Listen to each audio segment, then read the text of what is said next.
Hey, what's up guys? Welcome back. In today's video, we're going to talk about pretty much everything I think you need to know about a Tunomatic bridge.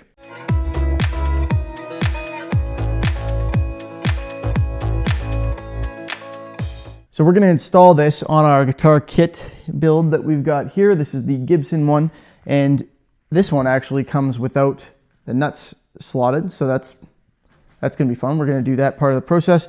We're going to talk about setting these guys up and just basically go through some information on your Tunomatic bridge and stop tail so you know pretty much everything I think you need to know about it. Let's bring the camera in closer and yeah, we'll go through that info. So there are essentially two components to the Tunomatic bridge once you've got your posts in, and those are the bridge itself and the stop tail.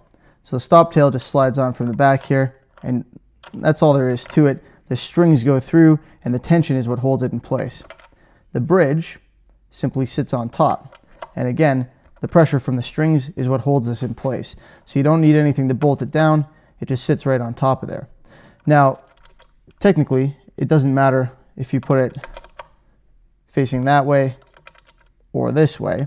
The really only difference you have is the screws here are what adjust the intonation, and they do that by moving the saddles forward and backward. So if you've set up a guitar before, you'll know that the scale length for each string is slightly different because they're different gauge strings. So you do end up usually having your low string probably about 1/8 of an inch back from the high one. Now in this case, our bridge is installed at a slight angle to accommodate that, but you can make up for a lot of that simply by adjusting your saddles. The only height adjustment that you need on this type of bridge, because it's already radiused, is on either side. So we've got these thumb wheels here, and you can raise your bridge up or lower it back down simply by rotating those. It's a very easy adjustment, and you can use that to make sure that your action is correct and to help you not get fret buzz.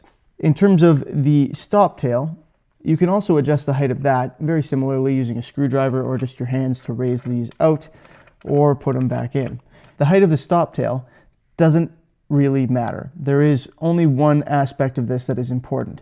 When the string comes off of the saddle, you want it to go straight to the stop tail and not contact the back of the bridge. So if you install your stop tail too low, carefully, if you install your stop tail too low, the string will hit the back of the bridge on its way in there, and that creates a pressure point. It can create odd tension issues right here, and it can end up with your string snapping. So you want to lift your stop tail just high enough so that you don't have that issue. Now this particular Tunomatic bridge comes from Solo Guitars.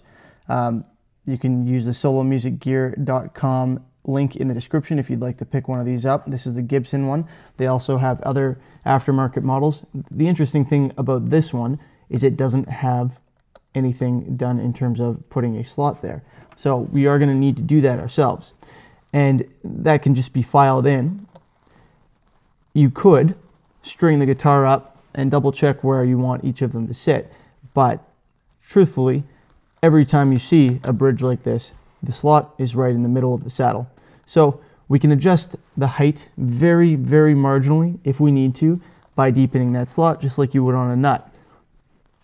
Ideally though, what you want to do is simply adjust the sides, and all of your other height adjustments should be taken care of, because as you can see by looking at this, there's a radius to these. They're not just flat.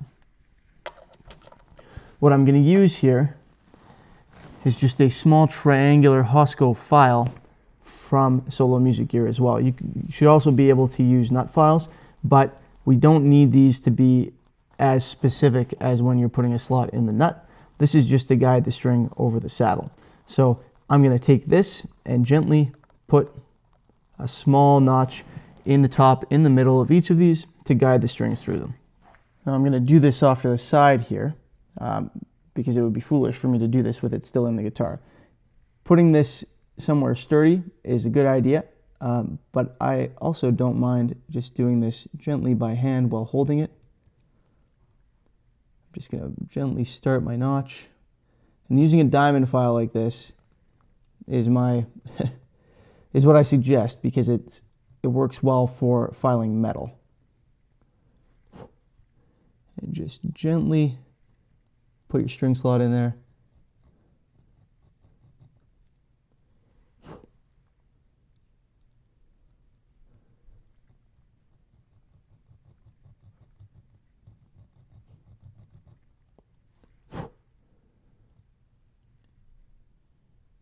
we go. So I'm going to do that to all 6 of them. I'm also going to come in at angles and round the string slot over, particularly on the sharper side. So it's kind of a little more like a fret. We want it to be able to intonate, so it does have to have a good contact point, but we don't want it to be sharp because then you run the risk of breaking your strings. So once you've got your slots created, now it's just a simple matter of installing your bridge like that, feeding your strings through your stop tail and putting it in, and then you can do all your intonation adjustments with those front screws and your height adjustments with the thumb wheels on either side. Make sure that your strings aren't contacting the back of your bridge. If they are, raise your stop tail up, and that's about all there is to it. One more thing to note here, you'll have noticed probably that the saddles are all facing the same way. In many Tunomatic bridges, they're not. Half of them are flipped around the other way. Sorry. So you can quite easily take these out and flip them around if you need to, and that can give you a little bit of extra space in terms of intonation because they are angled. It doesn't really matter which way the string passes over them, but if you need to have the angle flip the other way to get the full range of intonation out of this, that's an easy fix to allow you just that little bit more space. All right, guys, that's it for this one. That's about everything that I think you really need to know for a Tunomatic bridge. And in this one, we actually had to slot it too, which is unusual, but a good thing to know one way or the other. I hope you enjoyed it. If you did, please feel free to give it a thumbs up. I would appreciate it. Remember to subscribe so you can see this thing, well, hear this thing get tested out in the next video or the next episode or soon. We're going to do that soon. So yeah, thanks again. Hope you liked it. Have a good one, and I will see you next time.